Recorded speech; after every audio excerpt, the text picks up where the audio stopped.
গত ক্লাসে আমরা আলোচনা করেছিলাম প্রিপোজিশন সম্পর্কে। আজকে তার বাকি অংশ, স্পেশাল প্রিপোজিশন।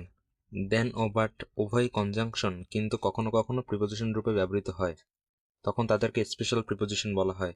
দেন সাধারণত তুলনা বোঝাতে ব্যবহৃত হয়ে থাকে নাউন বা প্রোনাউনের পূর্বে প্রিপোজিশন হিসেবে। এর উদাহরণ হলো I am older than her, nobody understand the situation better than he ইত্যাদি। প্রিপোজিশন উইথ ভার্বস, অনেক সময় প্রিপোজিশন ভার্বের পূর্বে সংযুক্ত হয়ে নতুন ভার্ব গঠন করে। এর উদাহরণ হচ্ছে overlook, over plus look, over right, over plus right, overdraft, over plus draft, overdose, over plus dose. এছাড়াও আছে with hold, with plus hold, uphold, up plus hold ইত্যাদি। অধিকাংশ ক্ষেত্রে প্রিপোজিশন ভার্বের পরে বসে স্বতন্ত্রভাবে অবস্থান করে, যেমন he hankers after money, I look upon him as my brother. আমরা প্রায় সময় বা বেশিরভাগ ক্ষেত্রে প্রিপোজিশনকে দেখতে পাই যারা ভার্বের পরে বসে নিজেরা স্বতন্ত্রভাবে বা স্বাধীনভাবে অবস্থান করে। অবজেক্ট টু প্রিপোজিশন, সাধারণত প্রিপোজিশনের অবজেক্ট নাউন বা প্রোনাউন হয়ে থাকে, কিন্তু প্রিপোজিশন কখনো কখনো অ্যাডভার্ব অফ টাইম বা প্লেসকে গ্রহণ করতে পারে। অর্থাৎ প্রিপোজিশনের যে অবজেক্ট থাকে সেটা সাধারণত নাউন বা প্রোনাউন হয়ে থাকে, কিন্তু এই যে প্রিপোজিশন সেটা কখনো কখনো অ্যাডভার্ব অফ টাইম, সময়ের অ্যাডভার্ব, অথবা প্লেস, জায়গাকে, অবস্থানকে গ্রহণ করতে পারে। যেমন he will have reached home by the bus, তাকে এই বাসের মাধ্যমেই বাড়ি পৌঁছাতে হবে।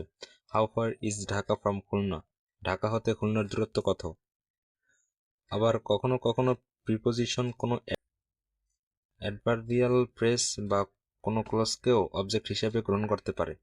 যেমন a sound of cry came out from the heart, একটা কান্নার শব্দ ভেসে আসছে ওই কুড়িঘর থেকে। There is no truth in what you say, তোমার কথায় কোনো সত্যতা নেই। রিলেটিভ প্রোনাউন প্রিপোজিশনের অবজেক্ট হলে তা উজ্জ্ব থাকে, যেমন this is অরফান we call for, এখানে হুম উজ্জ্ব আছে, যা একটা relative pronoun. Use of some preposition, at, in, বড় স্থান বা সময়ের পূর্বে ইন এবং ছোট স্থান বা সময়ের পূর্বে অ্যাট বসে।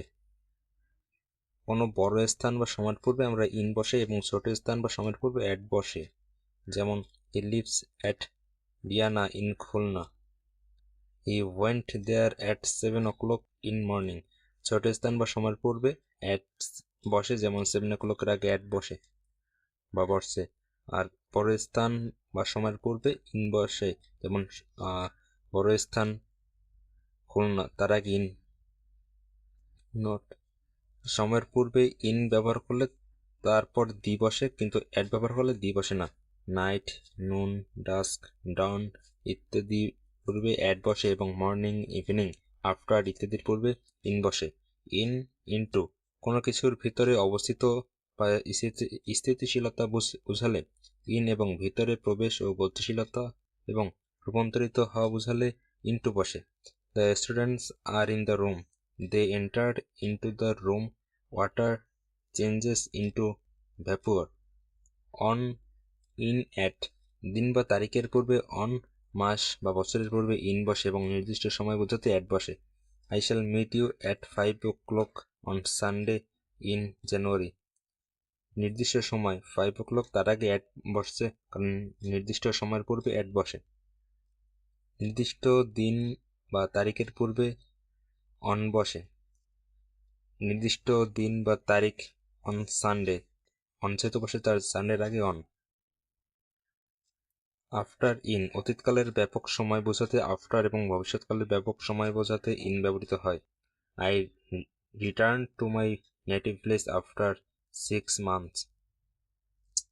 অতীতকালের ব্যাপক সময় বোঝাতে আফটার ব্যবহৃত হয়, আর এখানেও আফটার ব্যবহৃত হয়েছে I return to my native place after 6 months, কারণ এটা অতীতকালের ব্যাপক সময়।